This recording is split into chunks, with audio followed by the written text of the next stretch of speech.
Hey everyone, welcome back. Ready for another deep dive? Absolutely. Always love a good deep dive. Couldn't agree more. And today we're diving headfirst into the latest FC Barcelona roller coaster. We've got a disappointing loss to Monaco, some strong words from manager Hansi Flick, Ter Stegen's situation under the microscope, and a certain Fermín López signing a brand new contract. Sounds like a lot to unpack. Oh, there's plenty to unpack, believe me. But that's what we're here for, right? To break it all down and try to understand what this means for Barcelona going forward. Let's do it.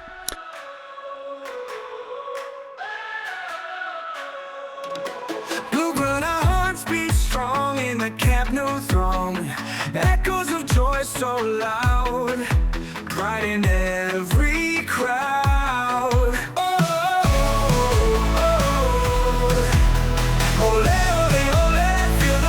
Sway. Ole, ole, ole, blow crown all the way. All right. Another deep dive. You know, we love to geek out. And this time, it's big because, well, Villarreal, right. But we're not getting ahead of ourselves. Let's break it all down. We've got all the official news from FC Barcelona itself. Plus, I always like to sprinkle in a little insider gossip, a little something from the football journalists I chat with. And let me tell you, you need those inside scoops this time around because we need to understand what's going on with Barca, but more importantly, we need to understand this Villarreal team. Marcelino's got them playing some seriously impressive football right now. No kidding. Okay, so first things first. Barca's own website, they just put out their final training update before they head to Villarreal. Standard pre-match stuff. You say standard, but remember, this Villarreal squad, they are undefeated in La Liga. Undefeated. They're only 4 points behind Barcelona. Trust me, this is not going to be an easy match for them. You're not just saying that to scare me, are you? All right, point taken. So this little detail in the training update, this is what caught my eye. Gavi and Frenkie de Jong back training with the team. See? You're seeing the important stuff. Well, the article did say it was only a partial session, so, I don't want to get too carried away. Even a partial session, that's huge news. These guys, they are the engine of that midfield. I'm not saying they'll start against Villarreal, but just having them back out there, huge for morale, huge for the team dynamic. Okay, so let's talk injuries, because I know that's what everyone's really been glued to. We had some big questions, so what are the journalists saying? Give me the inside scoop. Well, let's start with Eric García. Oh yeah, the red card. That's the one. I know. Got that red card in that Champions League match. Crazy game against Monaco, but yeah. So he's back. And the word on the street is that Flick is probably going to put him back in midfield. Wait, really? Even after that red card? Can you remind me, what's the big deal about him being in midfield? Okay, so Garcia, he's always been a really strong defender. But midfield, it's a whole different ballgame, right? Yeah. And this season, Flick has been kind of, experimenting. Yeah, I've noticed that. Trying to see if he can capitalize on Garcia's passing skills. Yeah. And there have been a few matches where it's worked out brilliantly, but then there was that Monaco match. Ah, right. So high risk, high reward with Garcia. All right, what else are the journalists saying? Okay, some good news, all right? Okay, good. It looks like Marcasado and Pedri. They're both back. They should be good to go for the Villarreal match. Ooh, that's what I like to hear. And, it's not just rumors. Flick himself confirmed it in the press conference, so that's good news for those two. Music to my ears, honestly. Those guys are so important for the team. For sure. Okay, last injury update, I promise, but I gotta ask you about Ansu Fati because I know the fans are dying to know. Is he back? Is he ready? So it doesn't seem like he's quite ready to be starting just yet, but there's always a but. All the reports from training say that he is on fire. Okay. Actually on fire.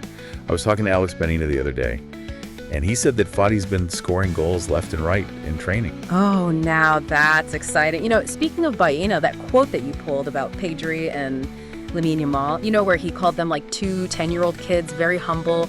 As footballers, they are world class. That was just too good. I know, right? I love that quote. Yeah. And I think it actually says a lot about what Baena was saying about this new style of playing that we're seeing from Barcelona under Flick.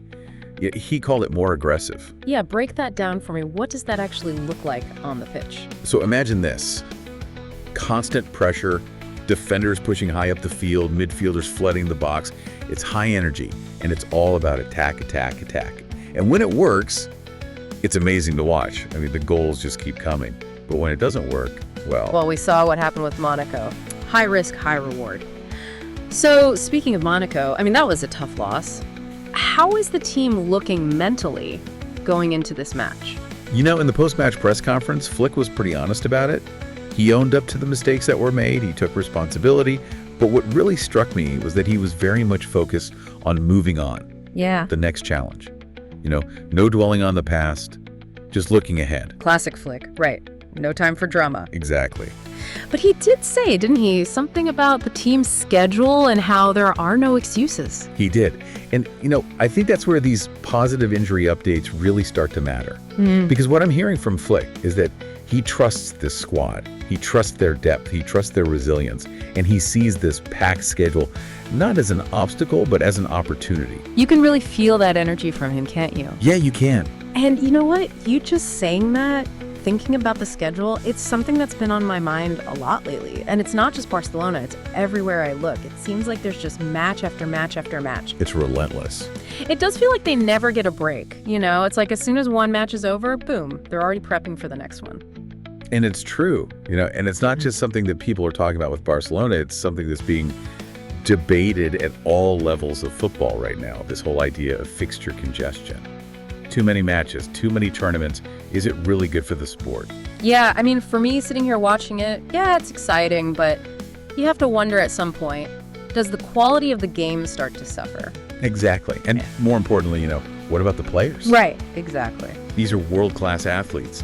They're pushing their bodies to the limit week after week. And I think that's why you're seeing more and more of these conversations about burnout, about injuries, about the long-term impact that this kind of a schedule can have. And are they talking about actual solutions? Like, what can they actually do to fix it? Well, you know, it's tough, right? Because you've got all these competing interests. Yeah. But yeah, there are people, managers, players, even like sports scientists, they're starting to speak up, saying that UEFA and FIFA really need to look at this. Okay.